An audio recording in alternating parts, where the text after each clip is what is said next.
All right, just wrapped up with Ted Naiman, and it was an absolute pleasure to be able to film with him today. He's somebody I've been following his information forever. The protein leveraging hypothesis is something I've been a huge fan of. I've been practicing it for a long time, and I think it's pretty easy to grasp. The main energy sources that we have are carbohydrates and fats, and that should be our concern when we're talking about being unhealthy, when we're talking about overeating, when we're talking about gaining body fat. One of the things that I always enjoyed that Ted Naiman shares is that when we drive the amount of protein that we eat, when we have non-energy sources of protein that aren't accompanied by fat, that aren't accompanied by carbohydrates, it will help to drive down your overall hunger. And I think that that's the battle for a lot of people. I know for myself, I like to eat. And when you start to think about like, okay, what to eat, how do I manage this? How do I handle this? Well, then you have to start to think about, well, I'm going to start to really consume a lot of protein, really lean sources of protein. Going to be eating maybe some vegetables, maybe some fruit as well, because those are also satiating. And those also have high fiber content and usually low sugar content. And so we want to just kind of look at food maybe differently than we have in the past. And that's what I've learned so well from Ted Naiman. Hopefully you guys enjoy the video. I'll catch you guys later. Strength is never a weakness. Weakness is never a strength. See you soon. All right, so something I wanted to ask you for a long time, and I've been following your work forever, and that's why you might see sometimes when I make a post, you'll say, oh, that might be something I'm thinking, or I was saying. A lot of times it is from the work that you've done. A lot of times it is from the books that you've put out and stuff like that, and content. I've seen you on podcasts and stuff like that. So kind of question number one out of the gate is, people seem to be really tied to this calories in, calories out thing. They seem to be really kind of caught up in that there's, each macronutrient has a calorie assigned to it. But protein seems like a weird one.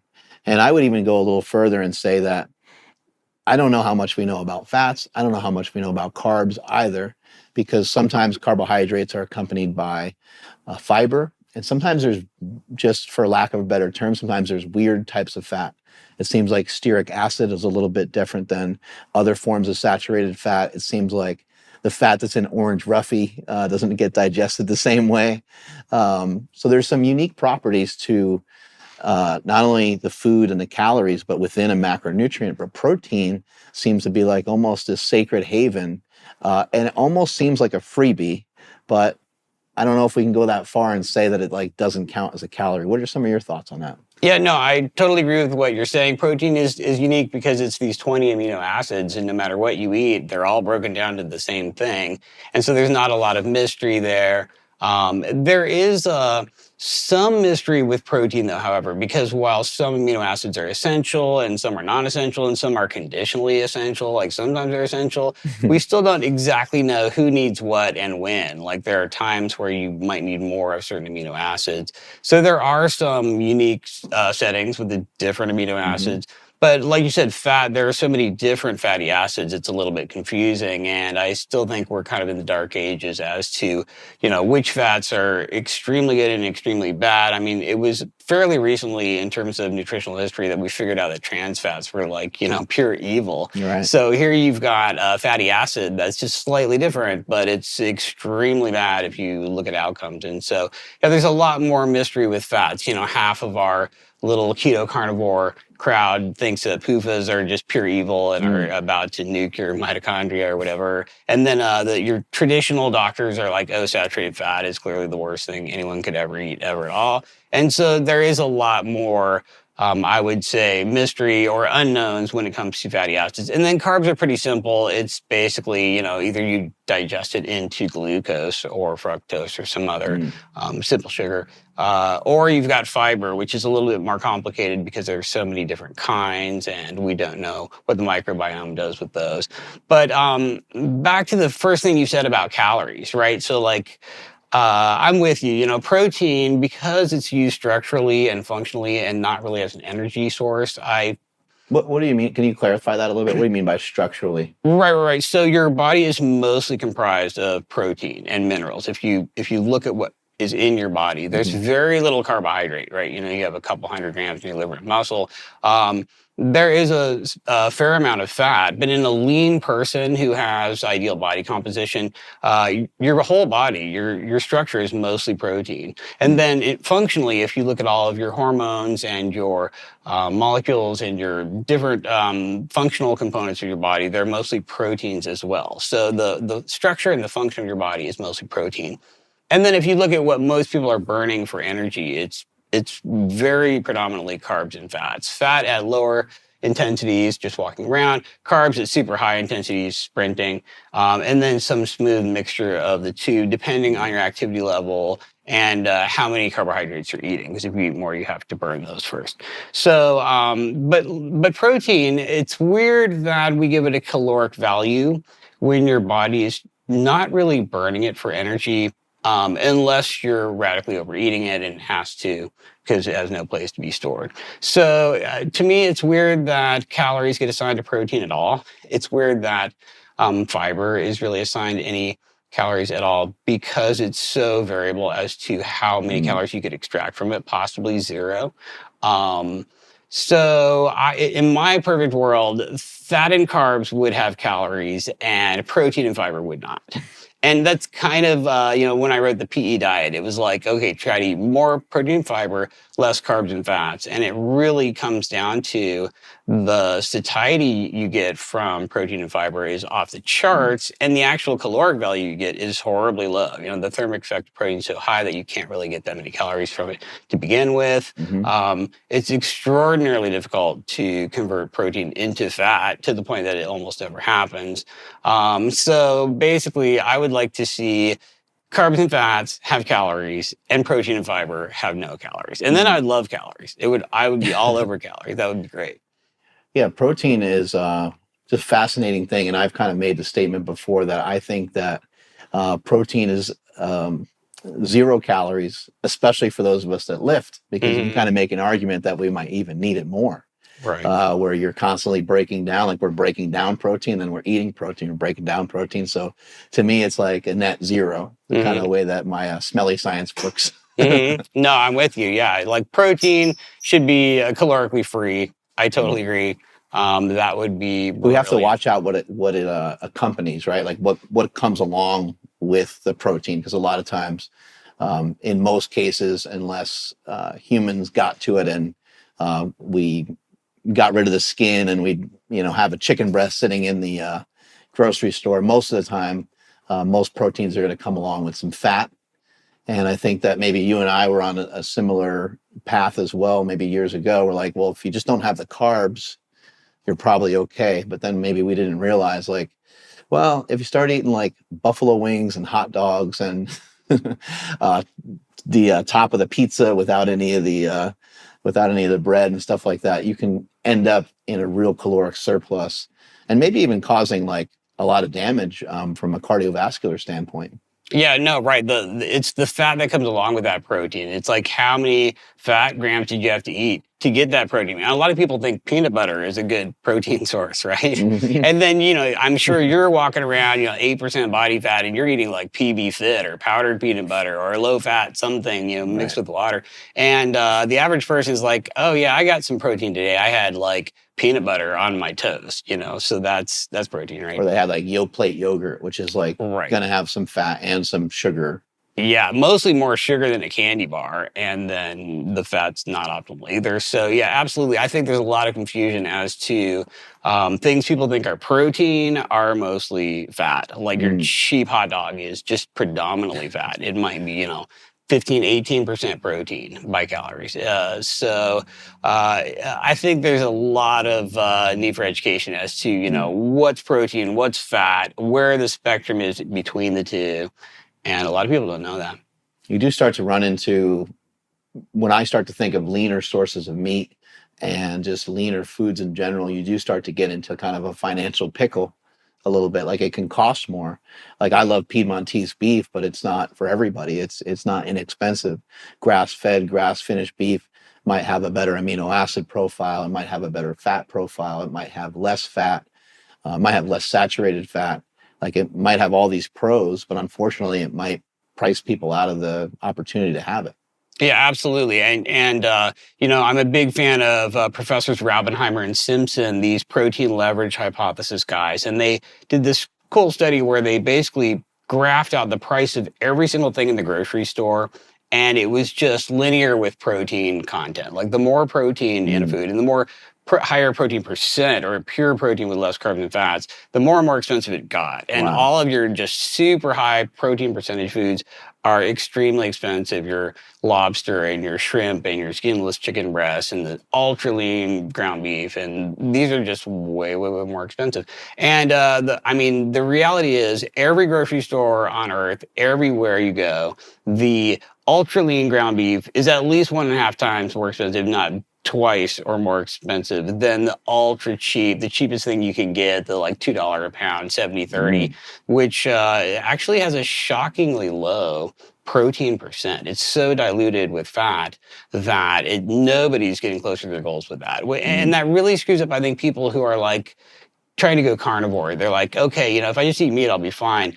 That's like if you eat really high quality meat from animals that were eating what they were supposed to be eating, and you're getting good cuts of that meat. If you just buy the cheapest beef from a overfed cow that was too fat to be healthy, and then you artificially concentrate the fat and add it in just to make the ground beef cheaper, you're probably not going anywhere. You know what I mean? And it's a tough conversation because I think a lot of the influencers, a lot of people online, a lot of people are already well off. And then so we're sharing this message of, eat yogurt and eat this and eat that. But like the yogurt that I'm having might be a lot different than the opportunity that somebody else might have for some of these foods. It's almost like what you were saying there. I start to think of like, I almost wonder if the government could step in some way and assist with something like that. Because if the companies that make these leaner sources of meat could get tax breaks or something, just trying to think, how do we encourage this more? How do we encourage people to eat these foods? How do we make these foods more popular so that maybe because they're more popular, maybe the price can be driven down a bit? Right. We need to do something with the economics because right now, all of our subsidized crops are great for making refined carbs and refined fats. Like your corn, you've got corn oil, you've got corn syrup, right? You're just basically making refined carbs and refined fats. Nobody's getting corn protein, right? Nobody's really like benefiting from most of these. And it's so cheap that it's everywhere. And economics is a massive driver of the obesity epidemic. And the reality is to eat things that are going to make you thinner and healthier is a little bit more expensive than super cheap junk food. And so there's this massive inequity and there's this massive economic driver. And I don't know how to fix that. But you're right. If we could somehow subsidize or encourage or financially adjust the economics, that would be great. I'm not sure how to do it, but it's a massive problem. Economics drives obesity mercilessly. We are seeing, some progress. You have some companies are making kind of what I would call these kind of like Franken foods. They're making some keto foods, and for better or worse, there's some attempt. I realize it's still every company's trying to make money. I get it, but at least there's still some attempts at trying to make things a little healthier. There's things like Legendary Foods. There's all kinds of different things, Quest bars and Quest chips, and we're starting to see things that are like fortified with protein. What are some of your thoughts on that? Do those foods, do they work or do they kind of mess with the protein leveraging theory a bit because the protein is kind of wedged into a product that is hyper palatable? Right. Well, I think it's a little bit of both. I think that these foods do represent a processed food that's actually pretty good. So if you go out of your way, you can manufacture processed foods that might have artificial sweeteners and a bunch of weird ingredients, but that are still actually pretty reasonable from a satiety per calorie point of view or a satisfying too. Right. So, and there's a reason why all of your bodybuilders and your bikini models and your aesthetic athletes and your fitness people are buying the Legendary Pop-Tarts instead of the regular ones. And for me, this is like, okay, we can't just say, all processed foods are bad and all natural foods are great, because that's not quite true. It's a little bit more subtle than that. It's a little bit more of a gradient. And I think there are some ultra processed foods that are spectacular. And I'm not sponsored by Legendary Foods, but their Pop-Tarts are in my pantry right this second. They're great, yeah. And the tasty pastry and the what's the other one? The like sticky bun type thing that they have. That thing's great too. Right. But I have to say, those are like order of magnitude more expensive than the cheapest Pop-Tart you could get. For sure. And so, I think that's a great example of an ultra-processed food can be quite reasonable, but the economics are even worse for those, and that basically even further widens the gap between like the haves and the have-nots, because like nobody can afford the really fancy, really cool, get you to your goals ultra-processed food. I wish they could. So now we just got to subsidize Legendary Foods, and then we'll be set. There are some foods that may have protein in them, but as you said, it might be diluted down with kind of a lot of fat. And so in some cases, it's still easy to overeat some of these foods. And in some cases, maybe because you had a fattier breakfast, maybe you had an omelet and it had cheese and bacon and so forth. And later in the day, you have kind of more regular foods and stuff like that. Maybe it's going to be a little easier for you to overeat because you weren't on this satiety scale maybe as well as you could be. Right. Yeah, no, that's definitely true. And that's I think a huge problem with the cheaper foods with protein dilution. You basically have to eat more of them to get to your protein target. And so the question is like, how many carbs and fats did you have to eat to get enough protein to not be hungry? And if you're the cheaper food is, the more protein diluted it is. And you talk a lot about protein per calorie. What does that look like? Like, let's say we're talking about someone that weighs around 200 pounds and they want to drop down to 170 pounds, let's say, and they want to try to, take some of your suggestions, some of your recommendations. What should their calorie per protein kind of look like? Like, what should that ratio look like? Got it. So the protein energy concept, it's really just protein percent of calories, right? And over the past, 60, 70 years of the obesity epidemic, the protein percent in America went from 15% down to 12.5%. And that sounds like a tiny change, but it basically explains a lot of the extra 500 or 600 calories everybody's eating a day that pretty much drove the entire obesity epidemic. So protein dilution with carbs and fats has been a huge problem. And so step one is like eating enough protein. And so everyone should be, in my opinion, targeting protein. Like every time you eat, where's the protein? You want to achieve a certain target every time you eat a meal. You want to achieve a certain target for a day. And for me, it's about 1 gram per pound of ideal body weight. Like your body weight if you were super, super lean. I have patients who are 500 pounds. I'm not telling them to eat 500 grams of protein a day. I'm like, okay, this is your height. This would be your absolute ideal body weight if you had perfect body composition. You're probably looking for them to have a protein amount that is just going to be something that helps with their appetite, right? Keeps them satiated throughout the day. Yeah, exactly. So it could be 200, it could be 300. Right. But yeah, based on body size, you're going to need a certain amount of protein to not be hungry. And you just want to nail that first up. And then it's like, okay, try to achieve that protein for as few carbs and fats as you can by eating foods with a higher protein percentage. And that way you can eat to satiety and still try to sort of control your calories without having to actually count anything. And for me, that ends up being at least 20% of your calories from protein. So we have these studies that show that people who have had long-term successful weight loss and kept it off, the one thing they all have in common is that they've managed to drag protein up to close to 20% of calories. Some people, maintain successful weight loss with more exercise or more carbs or less carbs or more fat or less fat. But the one thing that seems to be universal is dragging protein up to about 20%, which is way higher than the standard American diet. Now, if you can get people to 30%, you're going to pretty much reverse almost all prediabetes or really reverse metabolic problems because you just cannot overeat It's very hard to overeat once you get protein that high. Not a lot of people sustain 30% protein long term. You're probably doing that, or maybe even higher. I certainly am, but that would be like a stretch goal for me. So for most people, it's a gram per pound of ideal body weight. And then try to keep protein at least 20, maybe 30% of your calories. Kind of depends on how much energy you're expending with exercise as well. If you're running, ultra marathons or Ironmans or something, you're going to need a lower protein percent because you have to eat just so many energy calories. Right. But for somebody who's super sedentary, maybe they need 35% of their calories from protein because they're just not burning those extra calories off. So yeah, it's basically target protein, gram per pound of ideal body weight, and then try to keep the carbs and fats lower so you're getting protein at a higher percent of your calories.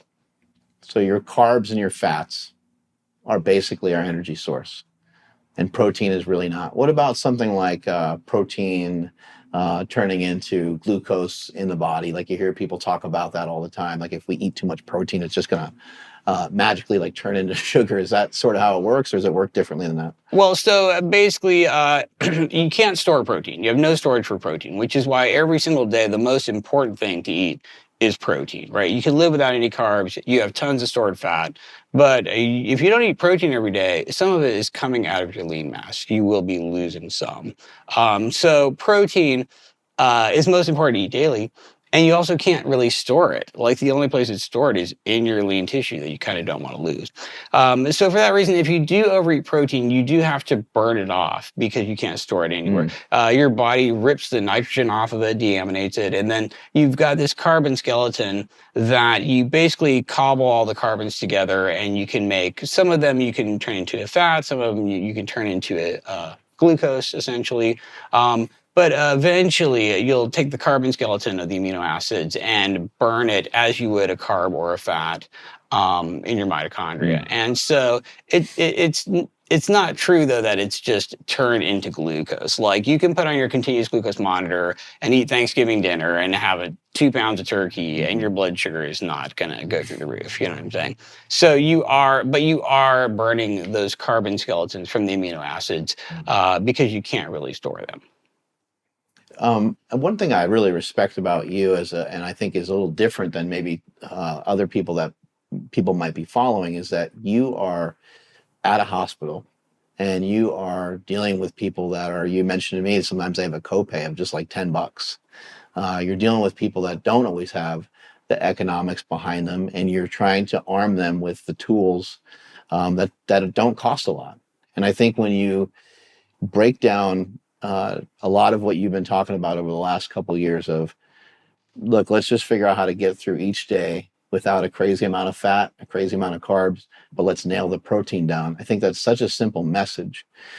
I think if people could start to try to do that, even just for one meal, like even if they can just start with one meal a day and then maybe trickle that down into like, that actually worked pretty good. It felt pretty good.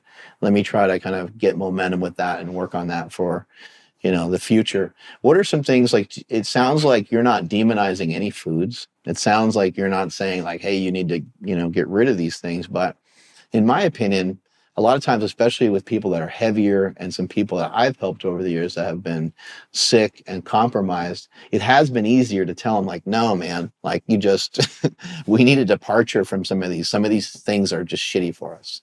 Right. And there's kind of two ways of doing it. You could just be like extreme and you're going to be like, okay, I'm cutting out all these food groups and you're just going to eat nothing but red meat and water. And right? Sometimes that works for people. Sometimes that works. Black and white, right? Absolutely. No gray area. Right. And then for other people, it's like progressive overload. It's just like, it's like bench pressing. You wouldn't just like, just dump the 800 pounds you're benching on the average person who's never benched before. You just start with the bar, you put some plates and micro load it, you know what I mean? And so you can do that with your diet as well. Like you said, maybe one meal at a time. Let's start with breakfast. Let's say, okay, today for breakfast, you're going to try to get some protein. You might just drink a protein shake. That's it. You might just throw some egg whites in your scramble or your omelet or something. You might just do some little thing like that. But we have studies that show that people who eat an extra, 30 grams at breakfast automatically eat 200 calories less over the day. I mean, it's pretty magical. You replace one meal with a protein shake and you automatically eat several hundred calories less per day. If you do a protein shake as a preload for a meal, you're going to eat 110 calories less of that meal. We have these crazy studies on just making these little tiny tweaks, and then you can progressively overload it. So like you said, you could just start with one meal and either substitute something out that has higher protein or add something in that's a protein source. And then kind of go from there. You know what I mean? So I never know exactly which approach is going to be the best for people. And so I try to stay open-minded. Like, would you prefer to just do some extreme cleanse style thing, even if it's not sustainable, because it will motivate you and jumpstart you and you'll get excited about the changes? Or is that going to be, you're going to just flame out so hard from that it would be better for you to just gradually iterate towards your goal, and even if it's going to take you several years. A constant thing that's been beneficial for all of our health has been intaking enough protein, but also intaking quality protein. And that's why we've been partnering with Good Life Proteins for years now. Good Life not only sells Piedmontese beef, which is our favorite beef, and the main reason why it's our favorite is because they have cuts of meat that have higher fat content, like their ribeyes and their chuck eyes, but they also have cuts of meat like their flat iron. Andrew, what's the macros on the flat iron? Yeah, dude. So the flat iron has 23 grams of protein, only 2 grams of fat. But check this out. Their grass-fed sirloin essentially has no fat and 27 grams of protein. There we go. So whether you're dieting and you want lower fat cuts or higher fat cuts, that's there. But you can also get yourself chicken. You can get yourself fish. You can get yourself scallops. You can get yourself all types of different meats. And I really suggest going to Good Life and venturing in and maybe playing around with your proteins. I mean, going back to the red meat, there's picanha. All kinds of stuff. Chorizo sausage. There's maple bacon. That stuff's incredible. The maple bacon is so good. Maple bacon's really good. Yo, my girl put those in these bell peppers with a steak and chicken. Yes. And oh my God, it was so good. But either way, guys, protein is essential. And the Good Life is the place where you can get all of your high quality proteins. So Andrew, how can they get it? Yes, you can head over to goodlifeproteins.com and enter promo code POWERPROJECT to save 20% off your entire order. Links in the description as well as the podcast show notes. And I think, honestly, some people need a little bit of both. So a lot of my patients, everything they eat is 10 out of 10 delicious, right? They will only eat the Haagen-Dazs, and they will only eat the Lucky Charms, and they will only eat the Snickers bar. And everything they eat is like 10 out of 10, ultra hedonic, super tasty, addictive, rewarding junk food. And for some of these people, it's like, okay, why don't you do like a little bit of a cleanse? I don't like cleanses or like crazy, diets with a stop date, but some people need like a hedonic reset. And I'm like, hey, why don't you just eat, you can have lean meat, you can have green vegetables, but you can't have this super hedonic stuff that you're just like every meal is like a 10 out of 10, you know what I mean? And I think that works for some people to kind of reset their palate and their expectations. And you're like, okay, this is 7 out of 10, but I can actually live with that. And then you can like just go back to your diet, but make little changes along the way. It's like every protein source you've got, swap it out for a leaner one. Anything that was carbs, swap it out for a low carb version. Anything that was fat, swap it out for a low fat version. And you're trying to be a little bit high protein and a little bit low carb and a little bit low fat all at the same time. And if you can just slowly progress and iterate on that over time, most people will just like get used to it and just gradually lose weight. So I think there's a really good role for both of those. But you have to be aware of the fact that nobody's going to do the crazy thing forever. Like that is just not going to happen. But then some people need a little bit of a jump start. So it's always somewhere in between, I think, for most people. What have you seen? I have a niece that has type 1 diabetes. She's like 9 years old. What are some things that you've seen that are very helpful for type 1 diabetes? I know type 2 is a little different story. It's definitely like a energy overload thing, and we can get to that in a moment. But what have you seen for type 1? Right. Okay. So 2 things. First of all, the same things I tell my type 2s, I'm telling my type 1s. Because if you take a type 1 who's just eating the standard American diet with just tons of addictive, low protein, protein dilute, ultra hedonic, super high energy density, carb and fat junk food, they're going to gain 1 billion pounds, and they're actually going to have type 1 and type 2 diabetes. You could have both. Oh, well, so we shouldn't even call it type 1 and type 2. There's pure insulin deficiency where you don't have enough insulin to live. That's type 1. That's like juvenile type 1 diabetes. Autoimmune disease that kills off the beta cells in your pancreas. You might produce absolutely zero insulin. You might die in a few days without an insulin shot. That's insulin deficiency. And everyone's on a gradient of insulin deficiency where you might have killed off half of your pancreas with an autoimmune disease, or 90% of it, or only 30% of it. So there's this super variable insulin deficiency gradient. Then there's insulin resistance. The more over fat you get, the more resistant you are to insulin, and the higher and higher and higher doses you have to use. So there's insulin deficiency, insulin resistance, and a Venn diagram where they overlap, maybe completely, maybe not at all. And so, for example, I might have a type 1 diabetic who developed diabetes as a child, and they killed off their whole pancreas. They can't make any insulin. They're very dependent on it to live. But they're eating the standard American diet, and they're just as overfat as everybody else. So their insulin dose has to go up and up and up and up and up. I have patients coming in with type 1 diabetes. They're injecting hundreds of units of insulin a day. I mean, 300 units, 400 units, 500 units. There's this special insulin you can get that's 5x concentrated. It's usually it's 100 units per cc, and this is 500 units per cc. And people are injecting these massive doses of insulin because they're so insulin resistant. And they actually have type 1 and type 2 diabetes. They have like dual diabetes.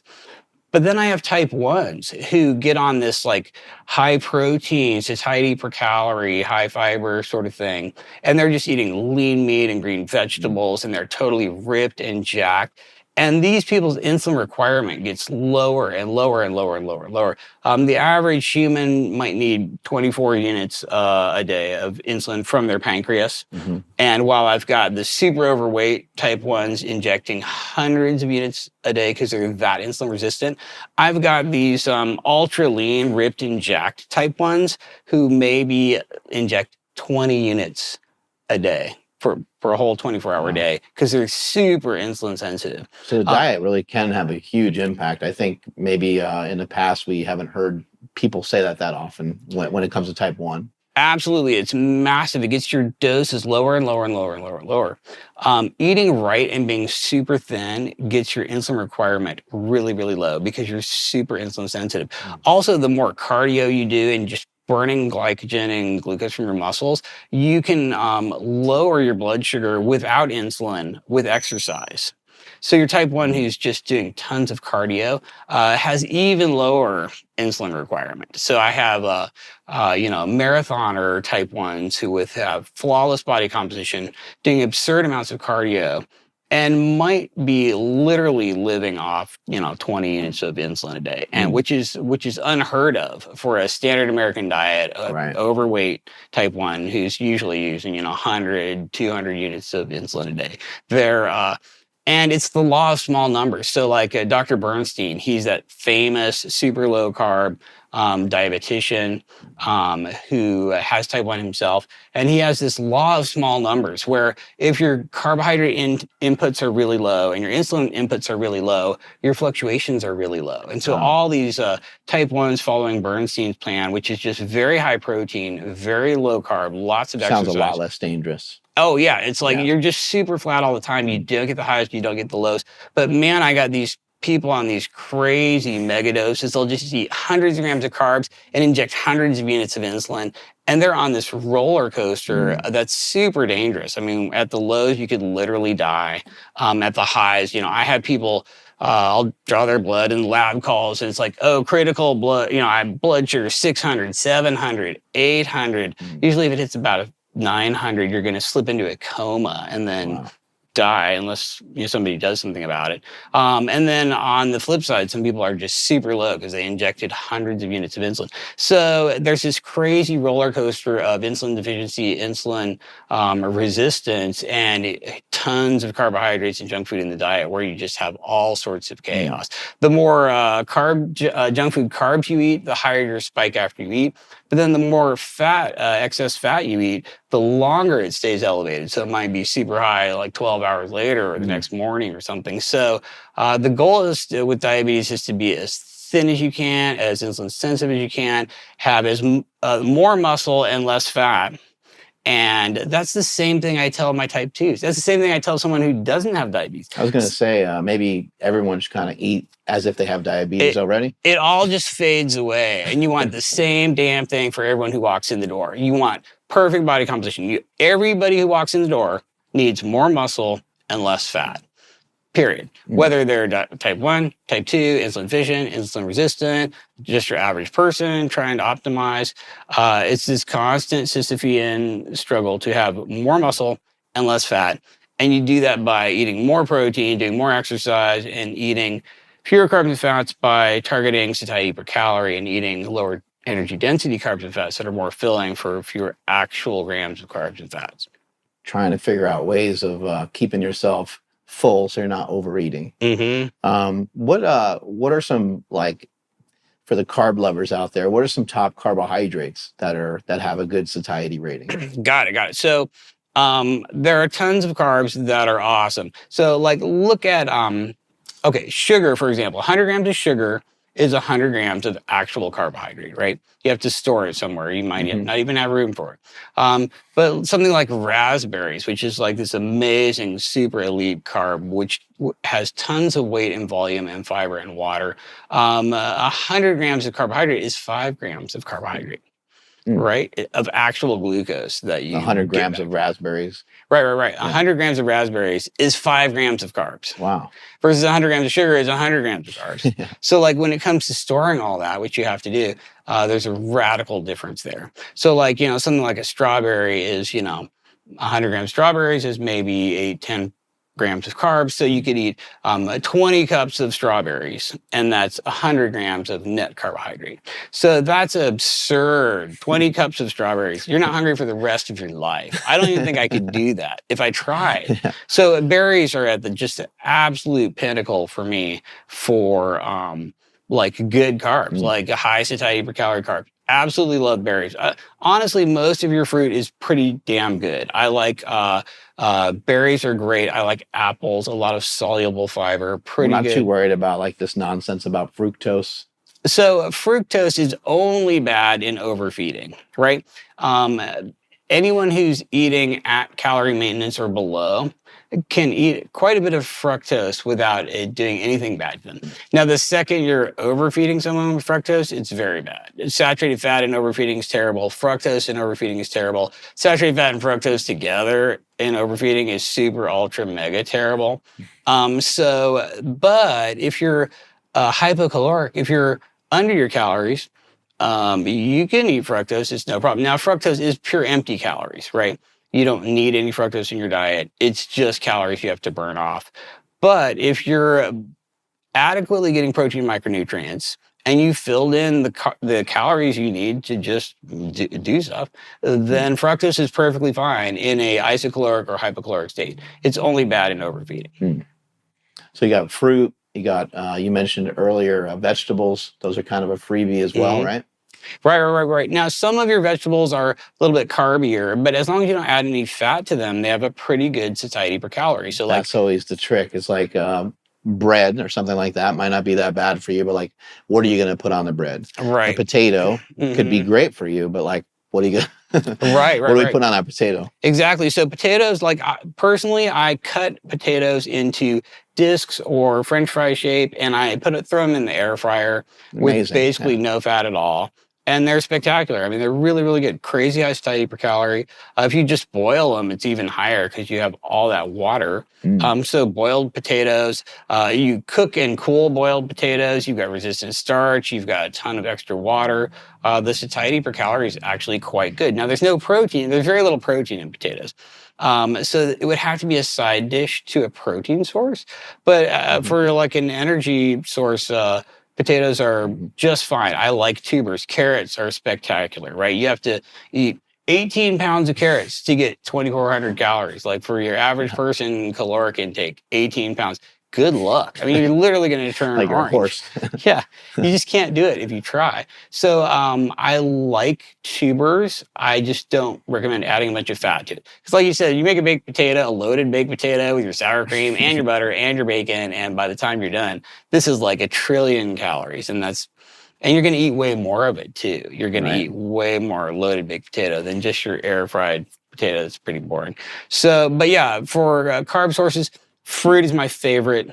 Berries are at the very top, but any kind of fruit is great. I also like low sugar fruits that most people think are vegetables, but that's botanically fruit, like cucumbers, tomatoes, peppers, olives, avocados. These are all great. So yeah, I like fruit. I like these low sugar fruits that are vegetables. I like tubers. All really good sources of carbohydrate. We had Alan Aragon on our show maybe like about a year or so ago.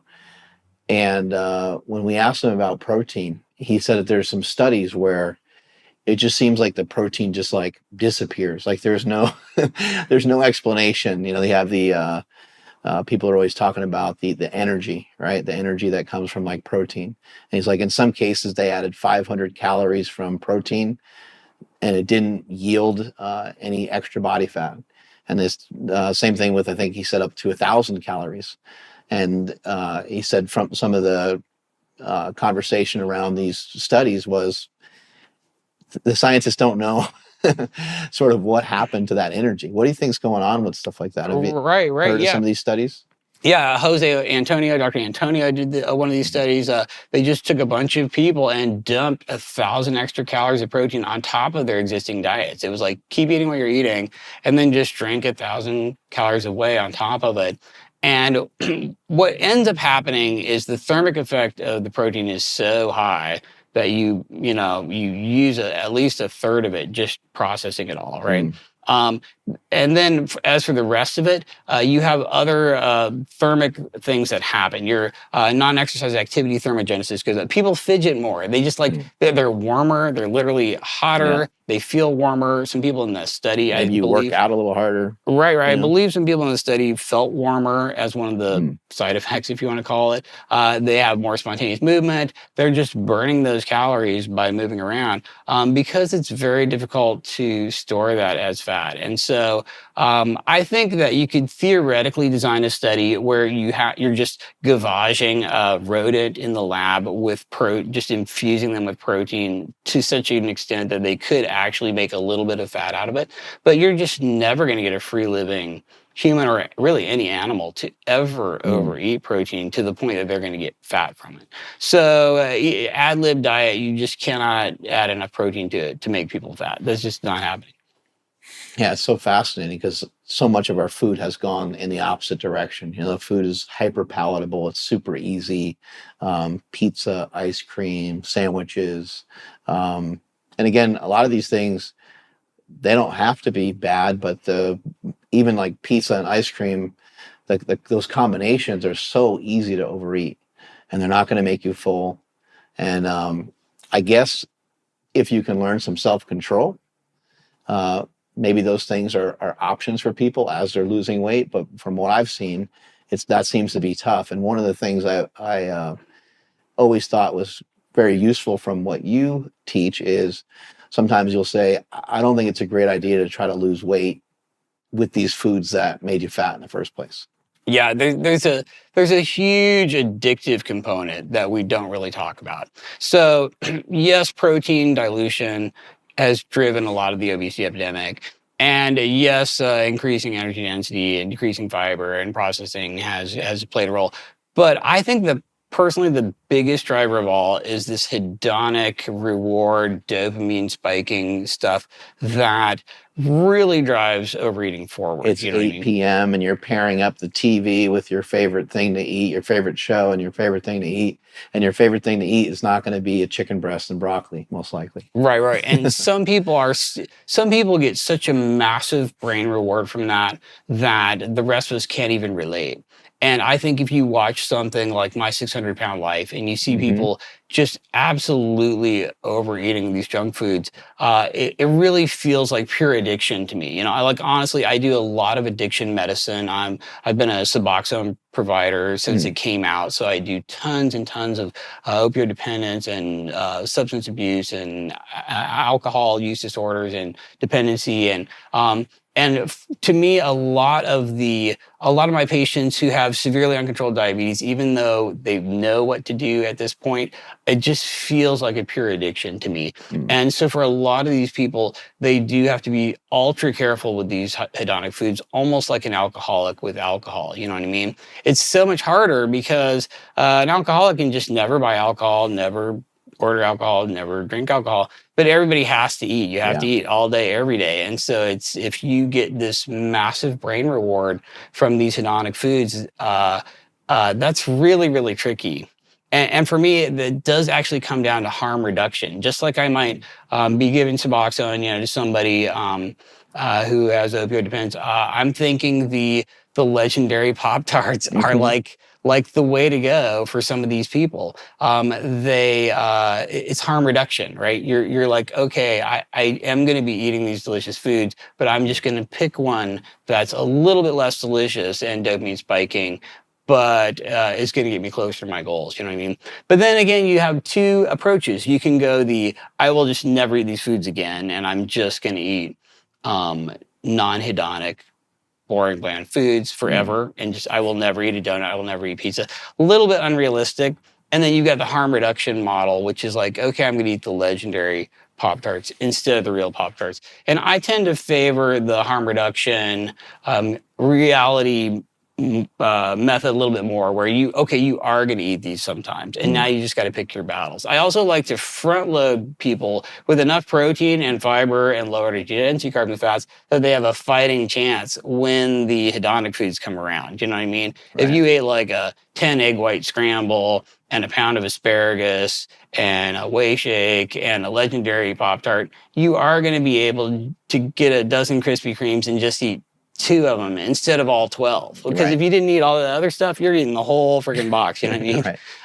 So I like front loading with protein and fiber and low energy density carbs and fats and less refined foods and healthier stuff and higher study per calorie stuff. And then I like being realistic about the hedonics. You probably are going to eat some of those. You're probably at some point. It's a little unrealistic to say just never eat junk food. So then you want to pick your battles. You want to be really careful with it. You always want to eat it last as a dessert, end of the meal, end of the day, because first of all, you have less far to fall once you've eaten the first donut. And secondly, you've preloaded with all the protein and fiber and micronutrients and things you have to eat, you need to eat. And then you're just not going to be quite as hungry, and it's not quite as bad. That's a good point. I mean, if it's midday on a weekend and you have a donut, a lot of people will just say, screw it, right? And then they just kind of keep going downhill from there. Absolutely. You want to save that to very, very last. There's a reason why dessert is at the end of a meal or maybe in the end of the day. Your grandparents were onto something with that, you know. You get to reset the next day. Yeah, exactly. You get to reset the next day. So the later in the day you do that, the farther you have to fall. What are some of your thoughts around some of the diet drugs that are out, like Ozempic and things like that? Right. So I'm prescribing these all day, every day. I've been using liraglutide, which is Victoza, for I started prescribing Byetta, the very first GLP-1s that came out, for 20 years ago. And I've been prescribing Victoza for, well over a decade. And every day I am using drugs like semaglutide, Ozempic. They work, right? Right. Wegovy, tirzepatide, Mounjaro, Zepbound, the latest, greatest one. So I'm prescribing these all the time. I'm literally working 10 feet down the hall from bariatric surgeons who are doing gastric sleeves, gastric bypass. And so I'm seeing everything. I'm seeing severe cases. I'm seeing extremely treatment resistant stuff. I'm seeing people who've eaten their way back from a lap band and a gastric sleeve and everything else has failed. And so this is like a Hail Mary, right? Like, this is not, for me, this is not like, just hit the cheat button and we give you drugs. This is like, okay, you know everything to do with diet and exercise, and for some reason it's still not working for you.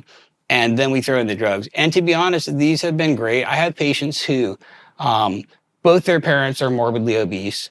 They were obese as an infant, as a toddler. I mean, they just started out so far behind the 8 ball. They've been just obese their whole lives. They've been over 50% body fat.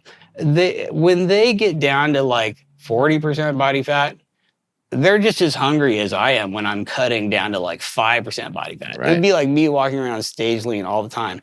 And for those people, these drugs are like a absolute miracle. I mean, it's like literally very, very effective. And I think most people, I think you're better off if you learn how to do it without the drugs, with the diet and the exercise. And there's certain people who are just genetically screwed for whatever reason. Right. And these drugs are a big deal for those people. And I've had some crazy, crazy success stories from them. And to me, I think it's a mistake to say these drugs are always bad. Now, I'm the diet and exercise guy, so I always like not taking drugs. You know what I mean? But you better believe I'm going to throw the drugs at somebody if they just have horrific. I have patients whose, A1C, it's just always over 14 because the lab can't go any higher, and they have so much diabetic eye damage and kidney damage and nerve damage that they're going to be on dialysis or something. And then we get them on these drugs, and it really does start moving the needle. Wow. So the drugs have a role. The drugs are powerful. No, they're not optimal. Yes, you're better off without them. But man, for some people who just really have it rough, it's not a bad thing to have. Power Project family, foot health is something that we talk about all the time on the podcast, and that's why we love Vivo Barefoot shoes. But we love them not just because they are flat, flexible, and wide, but also they don't look bad. They look actually really, really good. These are their new boots. These are their Modus trainers for in the gym. These are some of their casual shoes. But when you look at a lot of barefoot shoes, some people get turned off because they don't want to wear those shoes outside.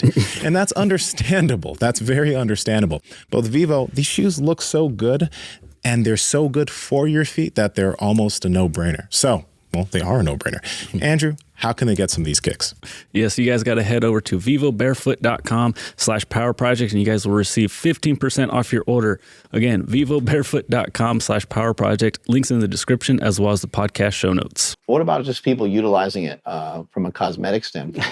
What are some of your thoughts there? Yeah, so I have a lot of fitness people who are just abusing everything you could. I literally have bikini models buying compounded tirzepatide off the internet. 6 pounds. They're taking, a bunch of other peptides. So they're on melanotan. Why not just throw in some, Zepbound with it? Right. And they're taking a double handful of T3s, every day. And there's a lot of side effects. There's a lot of things you don't want from them. But these are people that are already signing up for side effects of other things. Right. So I don't really recommend it. I think it's kind of bad. I would never recommend. I basically don't prescribe these for anyone with a BMI under 30. So if you're just trying to lose the last couple vanity pounds, I do not think it's worth it from a risk-benefit standpoint. Where are these drugs going? Like, what are you seeing? Like you mentioned, there's like a newer one, and I've heard that it's like Ozempic 2.0 or something is like gene editing or something. I don't know if you've heard of that. Oh, right. Well, not really. None of them are gene editing at this point. I don't know what that means. Right. So basically, when we started out, we had GLP-1, glucose-like peptide 1 receptor agonists, and those were the first ones that came out, and they were originally synthesized from like the poison in the Gila monster saliva that paralyze your stomach or something like that. It was like really fringy how we developed these like 30 years ago. So the GLP-1s were first. Now we've got the dual GLP-1 and GIP drugs, and that's your Mounjaro and Zepbound, both of which are tirzepatide. They're just two different brands. One for Mounjaro is for diabetes. Zepbound is for obesity. They're both tirzepatide, and it's a dual agent. So it's hitting two receptors, GLP-1 and GIP. Now they're working on triple receptor agonists, and that's going to be GLP-1, GIP, and glucagon. And this stuff is crazy. So this is identical to bariatric surgery. People took it for 48 weeks and lost 20% of their body weight. Boom. And honestly, I'm a little scared for bariatric surgeons because the bariatric surgeons are going to I have friends who are bariatric surgeons, so I hate to say this, but these drugs are getting real good. So they should be scared. They should be nervous. Like AI is going to take over my job. These drugs are going to take over the bariatric surgeons' jobs. But that's what's next. That'll probably be out in a few years. And I don't even know where it's going to go from there. We talked a little bit earlier about type 1 diabetes. Have you seen like complete reversals of type 2 diabetes when somebody starts to follow your plan? Oh, yeah, just absolutely just crazy, crazy stories. Like I have so many patients, they'll lose 50 pounds, 100 pounds, 150 pounds, completely cure their diabetes. I'm talking A1Cs, in the low 5s or even 4s. And basically, if you get your A1C down to the normal range, which is 5.6% or lower. Normal is 4.0 to 5.6. Prediabetes is 5.7 to 6.4. We diagnose you with diabetes if you're 6.5 or higher. If you get all the way down below the prediabetes range to normal 5.6% and leave it there without any meds for over a year, we just crossed type 2 diabetes off your chart because you really don't have it anymore. And I have a bazillion people who've just completely cured their type 2 diabetes. Now, a lot of people are like, well, you can never cure it, you're just in remission. That's really not true. If you radically change your body composition. So like if I have someone come in and they're horribly diabetic, but they have sarcopenic obesity, so they have no muscle at all, they've never exercised, tons of fat, and just so insulin resistant that their blood sugar is high all the time. When they do this massive recomp, this massive body transformation, where you just instantly get way more, well, it's not instant, but if I could like touch someone with a magic wand of body recomp, basically bodybuilding, where you get way more muscle and way less fat, you get so much better glucose disposal and so much more insulin sensitive that you're a whole new phenotype. You're just not diabetic anymore. So you can absolutely cure type 2 diabetes by improving body composition. And it's the same thing that every bodybuilder does, more muscle, less fat. And it's, again, the same thing that everyone who walks in the door needs, more muscle, less fat, recomp. That is what it takes. Now, some people have damaged their pancreas so much that half their beta cells are gone, and they'll always have blood sugar issues for life. And then they're just in remission. Okay, I admit it. But especially people who haven't had diabetes very long, maybe less than a decade, you can completely cure that with diet and exercise. And it's just straight up bodybuilding. And the actual activity of bodybuilding would probably be useful, right? Like hypertrophy, going in and doing 3 sets of 10 at 12 reps, getting that muscle tension, because that's all stuff that's going to burn up glucose, right? Yep, absolutely. It's basically the same thing everybody else needs to be doing. Full body, push-pull legs, resistance training, optimal form, optimal intensity, at least twice a week, maybe 3 times. Cardio is also good. You do want to deplete the muscle of fuels like the glycogen and the intramuscular triglycerides. And you don't really get a glycogen depletion workout from just lifting. Well, most of us don't. Some people are. But so it's kind of nice to do both resistance and what cardio. What kind of cardio are you thinking for how long, how many times a week? Right. So I think there's a really health promoting benefits to glycogen depletion, right? And you doing higher end cardio, you're going to basically improve insulin sensitivity at the muscle level. You're going to clean the muscle out of all these stored fuels, the intramuscular triglycerides and the glucose. And I think it's really beneficial. And then cardio, the couple of reasons why everyone should be doing cardio. First of all, you get these positive adaptations that are amazing for general health. So if you're doing high-end cardio and a lot of it, you're raising your VO2 max, and that is the single number that is the most associated with longevity in humans. Like your VO2 max tells more, statistically speaking, about how long you'll live than literally any other number anyone can measure on you at all, period. So raising your VO2 max is amazing for health. You're only going to drive that adaptation if you demand it by doing just a ton of high-end cardio. I think cardio is just like resistance training, where you want to do run the full rep range, where like you're doing super high end for 10 minutes a week, but then you're doing ultra low zone 2 for, maybe an hour a week, and you're getting some endurance, you're getting some high end, you're getting some fat burning, some carb burning, the whole, you it's just like the rep range where you want to do some, singles, doubles, triples, sets of 5 to get strength. And then you want to do like your 30 rep burnout isolation stuff. And so cardio is the same way. I think everyone should be kind of running the whole range. And I would say your average person should be doing about a half an hour of moderate intensity cardio a day. That would be great.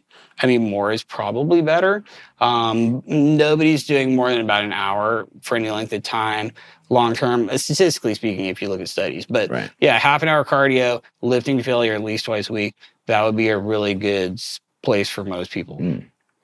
What are some of your thoughts on blood work? Because, I've gotten, a lot of blood work done over the years, and I was digging through all different kinds of stuff, and then I would improve one marker, via like this supplement, and then this other marker would be messed up. And what it kind of felt like I was doing, it kind of felt like I was almost just like shoveling some dirt on that part of the test and like covering it up via the supplement. But I don't know if I personally haven't noticed anything from that. And just the basics from me coming down from 330 to where I am now, which is more like 230, losing weight, staying lean, like those things I've noticed huge impact on my health. But I haven't really noticed, some huge changes in terms of blood work. What are some of your thoughts with blood work? So when I first started out, I was just ordering tons of labs. I've had all this advanced functional medicine training with all sorts of crazy lab testing.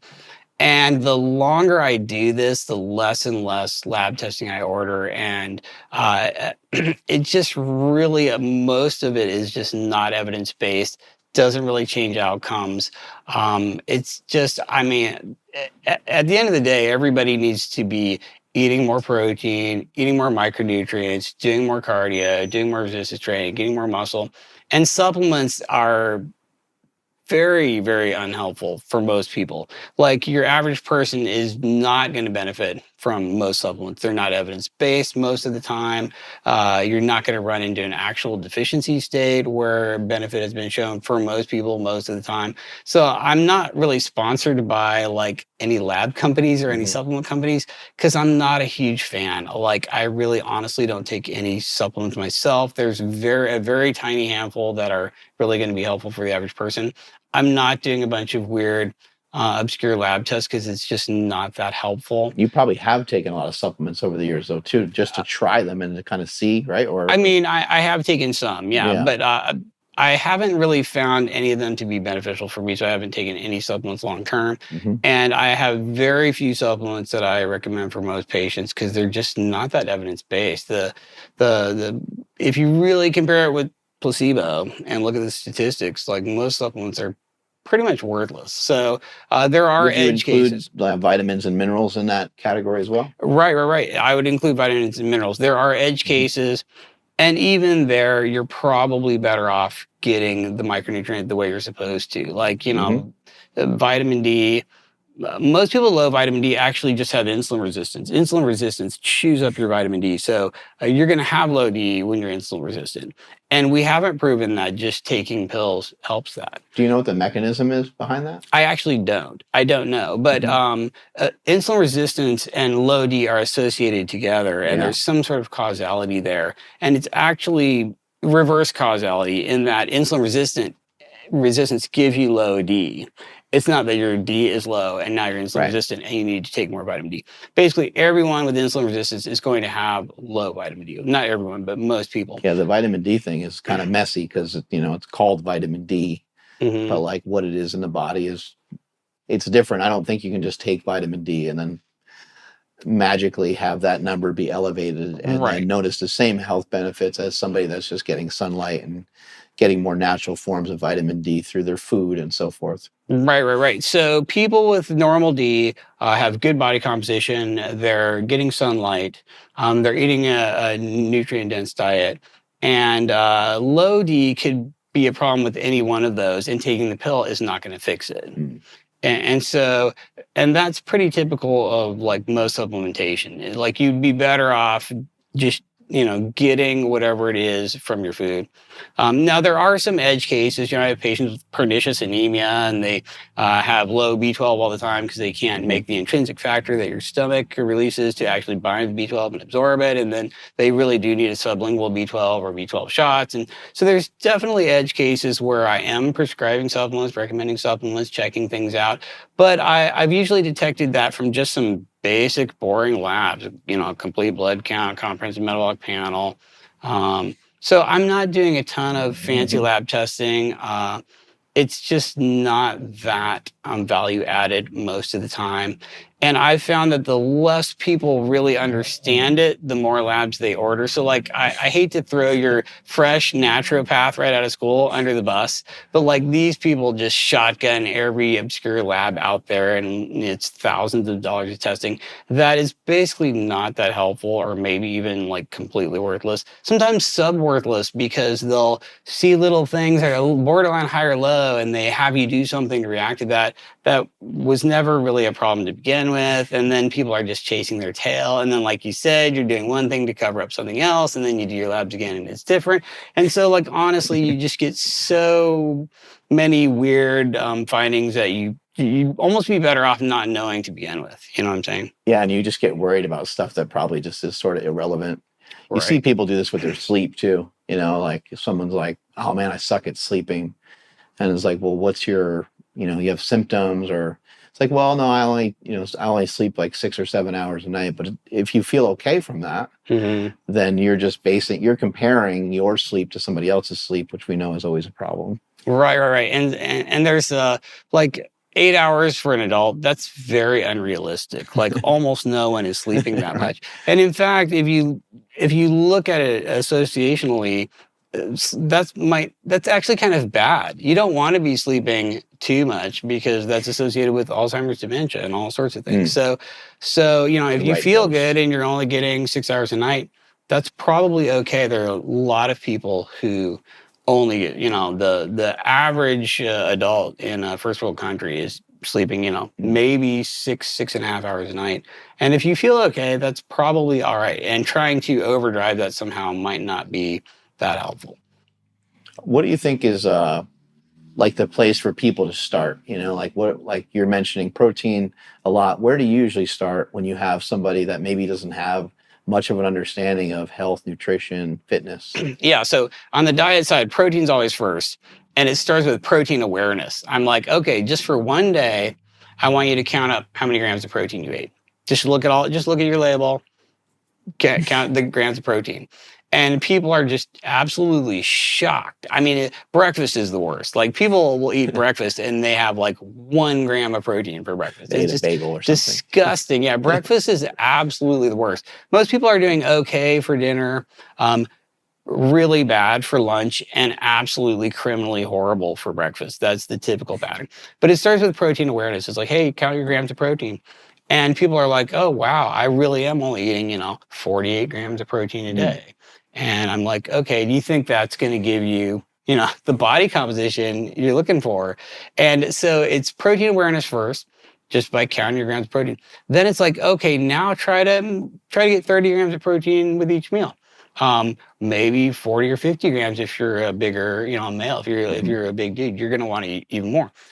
So that's how it starts. Step 2 is then okay, now try to pick carbs and fats that have a lower energy density. You know what I mean? It's instead of just pouring oil on everything, eat an avocado, or, instead of just mainlining Wonder Bread, let's get the Ezekiel bread or the low carb tortilla wrap or something, So, and then of course, the whole time you're avoiding the super hedonic, high energy density carbs and fats together, the donuts and the pizza and the junk food. But yeah, that's how it's done on the diet side. It's start with protein awareness, then you target the protein, then you try to dial back the carb and fat density, and the whole time you're just steering clear of the hedonic, ultra addictive, potato chips and Pop-Tarts, non-legendary food Pop-Tarts. We're sponsored by Legendary, right? Yeah, exactly. We should be. And you kind of came to a lot of these conclusions by maybe we could say failing or not having success with other diets. You have done a vegan style diet. I think you were in a low carb camp. You've tried a lot of different things, and you kind of maybe started to recognize the answers maybe somewhere more in the middle. Right. And so I started out, religiously vegetarian. So I was raised Seventh-day Adventist, and this is like a sort of weird religion where this prophetess for the church she got hit in the head by a rock and had a seizure disorder, but she was having visions. And in one of the visions, God came down from heaven and told her that humans shouldn't eat meat. It was like the Garden of Eden. It was wrong. It was evil. So vegetarians. I've never even heard of this. Yeah, vegetarians never eat meat. And I was raised vegetarian, and I was a vegetarian for a very long time, decades, and so what I learned is that just not eating meat didn't really give anyone optimal health automatically. In fact, a lot of the non-meat foods are just some of the junkiest junk foods you've ever seen. So I was surrounded by people who weren't any healthier than anybody else, even though on paper they had this super healthy diet that was, vegetarian, plant-based.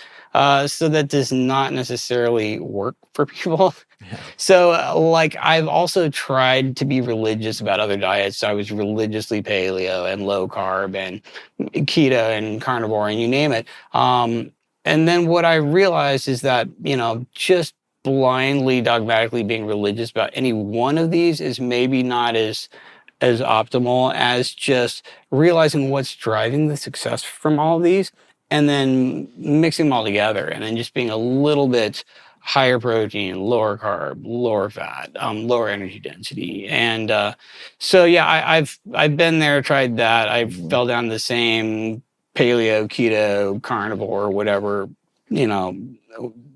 thing that we're all in. And on the other side of that, I'm like, oh wow, you don't have to be in one camp. You don't have to be dogmatic. You can kind of rise above all the diet religions and be a centrist. You can be agnostic. You can kind of pick and choose. You can do a little bit of everything. And I think that's a better place to be than just okay, we'll never eat carbs again. I will never eat a plant food again. I'm just going to eat just nothing but, the fattiest meat I can get, which I think is, not realistic for most people. I think something that's been beneficial for me is to sometimes be to use situational dieting. So for example, if I go on vacation or go on a trip or something, I might utilize keto strategy or I might utilize carnivore strategy, because what I found was that when you go out to eat, it's just very, very difficult you can protein leverage at some places, but it's really hard to get it's hard to get a good score, protein leveraging wise, because there's so much fat in everything. And then good luck trying to find good carb sources at restaurants. It's very difficult. You're not going to get usually a regular potato. A lot of times it's going to be a mashed potato or you're getting French fries. So carbohydrate sources usually aren't great. Sometimes you might be able to get rice, you might be able to get fruit, you might be able to get a halfway decent carbohydrate source, but from mostly what I found, it's not great. And so that's why a lot of times I'll choose even just for a meal. I'm like, okay, well, this meal is going to have higher fat, but I am out for dinner and just enjoying it sometimes. So I'm probably going to overeat my calories. I kind of understand that. And I sort of, I'll kind of preface the whole day sort of around that situation, or maybe even the day after, let's get a little more activity and let's keep the steps up a little higher. Just little things like that have been really helpful. And knowing keto or knowing carnivore or knowing some of these things has been helpful in those particular situations rather than just being absolutely tied and tethered to the diet all the time. This is brilliant. This is super intelligent. I mean, I love that. You're reacting to your food environment. You're like, okay, I'm in a place with really, really fatty proteins. So maybe I just keep the carbs ultra low.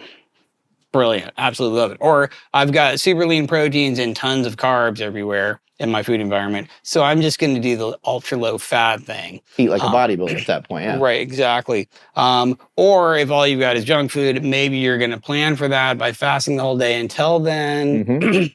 so your caloric total ends up not being that bad, or just doing more cardio. And I think that these are all brilliant strategies for adjusting to your environment and basically getting by on anything. And that's awesome. That's why humans are so adaptable, and we can live anywhere on Earth and eating anything, which confuses people because then they're like, well, what the hell are we supposed to eat? But like you pointed out with this example, is you can adapt and actually be successful in all sorts of different environments. You know, if you were like locked in prison, you'd be fine because you'd eat all the proteins you could get. And then if you had to overeat carbs or fats, you'd just do more burpees in your cell or whatever. You know what I mean? You just like burn it off with cardio. And so you'd somehow find a way to get by in any food environment by manipulating these variables, which I think is great and brilliant and awesome. I love the fact that you've shed light on the protein hypothesis, protein leveraging hypothesis. I think it's been great to hear more information about that. And you're involved in an app that is highlighting like a satiety rating. How does some of that work? Right. So, I started out with protein leverage, very powerful driver, super awesome. The guys who invented it, Rappenheimer and Simpson, need a Nobel Prize. I'm big fans of theirs. But Such then, a cool name. I know. Protein leveraging hypothesis. It sounds like, wait, what is this about? It's like, very I hear cool. more about it. Yeah, it should be a household term, and nobody's really heard of it. So it needs way more airtime, and that's the whole reason I wrote that book, is just to give them more airtime. But then I did realize, okay, it is possible to be successful even on low protein percent diets. You know, if you look at like the Samane and the Hadza, and you look at all these different hunter-gatherer groups, some of them had very low. The Okinawa ones, you know, it's like 12% protein, but they're eating this super tough, gnarly, high fiber, natural, uncultivated sweet potato that has a crazy satiety per calorie. Like, you just couldn't overeat it if you tried. So they're actually doing fine because they're super leveraging this fiber, high fiber, low energy density. Yeah, potato that's not cooked, that'd be brutal. Mm-hmm. And so like I realized, okay, there are other levers you can pull besides just protein. There's fiber, there's energy density, there's just staying away from the hedonic, high carb, high fat combos together. And so the approach I'm on now is this satiety per calorie approach. It basically means how much satiety are you going to get for the calories that were in your food. And I'm working with Dr. Andreas Seinfeld of Diet Doctor fame on this little spinoff called Hava. And we built this app. It's a Hava Eat. It's an app for the iPhone, Android. It's basically you enter your food, you take a picture of your food. It tells you what all the macros and the protein and the carbs and fats are. And it tells you two things. Number one, how close you are to a protein target, because we're trying to get everybody to eat enough protein. But then it also tells you what the overall satiety score is, with 0 being like just cookies and donuts, and 100 being like celery and egg whites.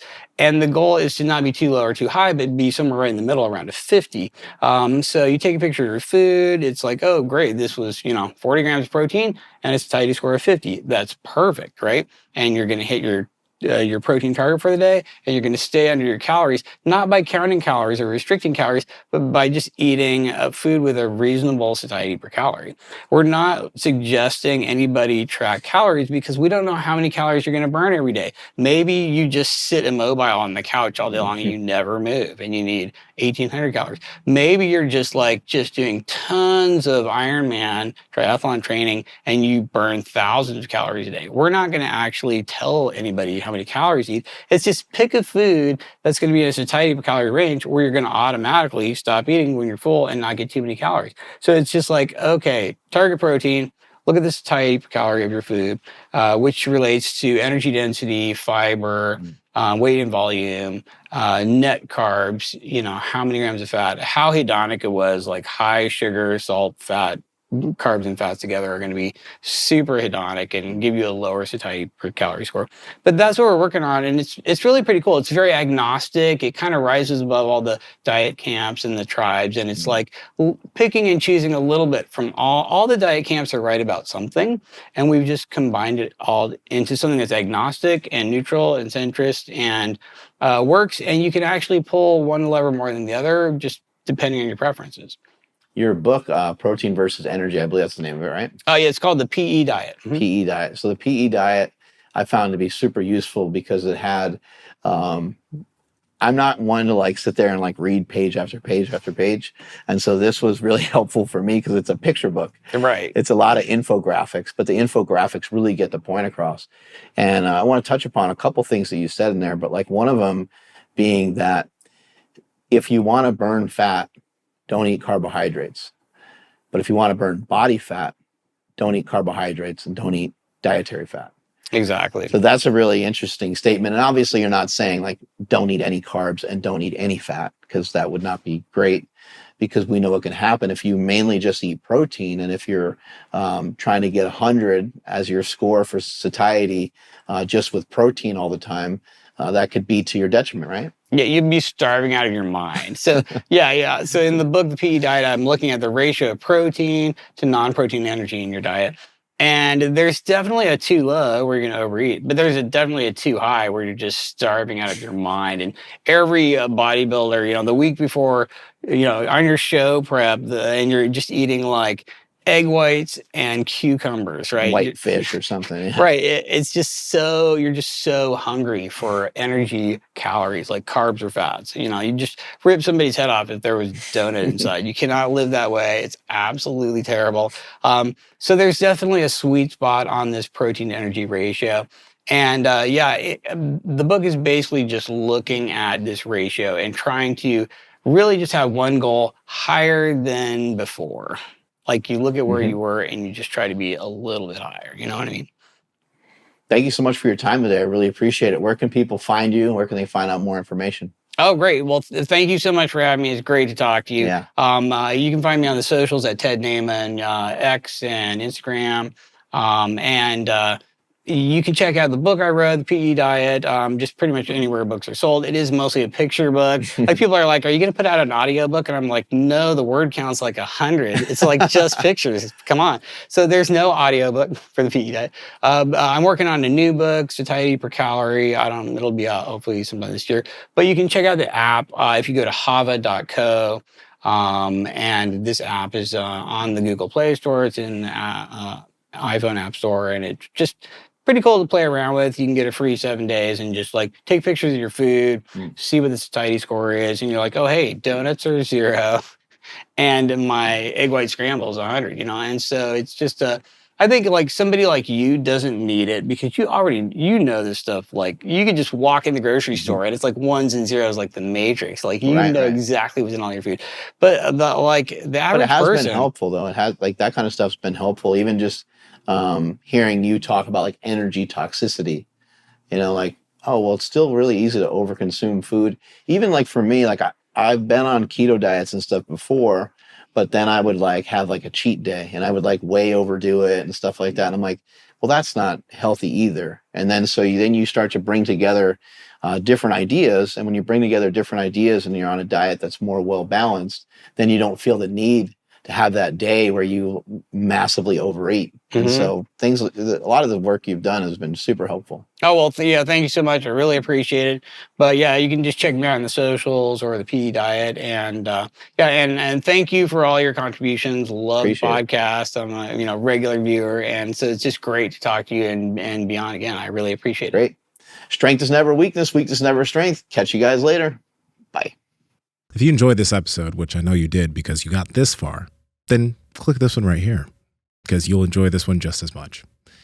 And if you're choosing to still listen to me currently as I'm telling you to go over here and watch this video, well, hey, that just means you like the sound of my voice. And well, I'll just keep seducing you right here.